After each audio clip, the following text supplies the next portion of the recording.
নমস্কার বন্ধুরা, আপনারা ভাজা ভাত অনেক রকমভাবে করে খান, তবে আজকে আমি যেভাবে বানাচ্ছি সেভাবে একবার বানিয়ে অবশ্যই খেয়ে দেখবেন। দারুণ লাগে খেতে। যারা চটপটা খেতে ভালোবাসেন তাদের জন্য কিন্তু পারফেক্ট হবে। আর আমি কিন্তু আজকে স্পাইসিটা কম করব, চটপটাটা বেশি করব।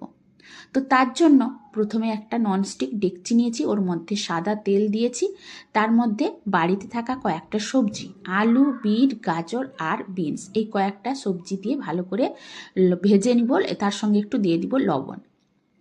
তো 80% ভাজা হয়ে যাওয়ার পরে ওর মধ্যে দিয়ে দিব কিন্তু সুইট কর্ন। আর এই সুইট কর্ন কিন্তু আমাদের এখানে প্যাকেট পাওয়া যায় সানফিস্টের। আর ওর মধ্যে একটা মশলা থাকে, মশলাটা কিন্তু অনেকটা চাট মশলার মতো। তবে এই প্যাকেটের মশলাটা না থাকলেও আপনারা চাট মশলাও দিতে পারেন, সেটা দিলেও বেশ চটপটা খেতে হয়।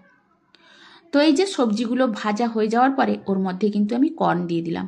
সুইট কর্ন তো বেশি সময় লাগে না ভাজতে, তার জন্য কিন্তু আমি সবজিগুলো ভাজা হয়ে যাওয়ার পরে একটু সুইট কর্ন দিয়ে দিলাম। আর এই সুইট কর্নটা এদিক সেদিক একটু আলতো হাতে নেড়ে নিব। তার মধ্যে দিয়ে দিব বাটার হাফ চামচ। বাটারটা দিলে কিন্তু টেস্টটা দ্বিগুণ বেড়ে যায়। তো বাটারটা দেওয়ার পরে আমি দিয়ে দিচ্ছি দুপুরের বাসি ভাত। তবে হ্যাঁ, আপনারা সবজি অনুযায়ী ভাতটা দেবেন। সবজি আবার বেশি হয়ে গেলে ভাত খেতে ভালো লাগবে না। তো সেই মতো দিয়ে আমি ওর মধ্যে দিয়ে দিলাম লবণ, আর এদিকে কিন্তু ক্র্যাশ করে দিচ্ছি গোলমরিচ।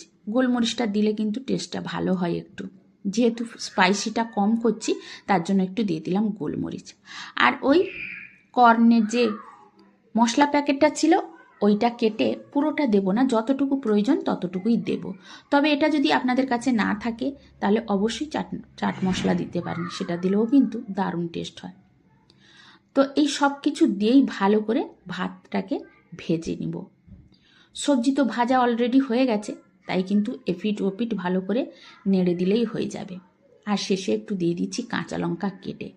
আর আমার কাছে ধনেপাতা ছিল না, তাই দিতে পারলাম না। তবে ধনেপাতা দিলেও চলবে আর না দিলেও চলবে। আর কাঁচা লঙ্কাটা একটু কম দিলাম, যেহেতু মেয়ে খাবে, একটু ঝাল কম খায়, তার জন্য অল্প একটুই দিয়েছিলাম। আর হয়ে গেল আমার কিন্তু ভাজা ভাতের চটপটা রেসিপি। তো এটা কেমন লাগলো আপনারা অবশ্যই কিন্তু কমেন্ট করে জানাবেন, আর আপনারাও একবার ট্রাই করে দেখুন।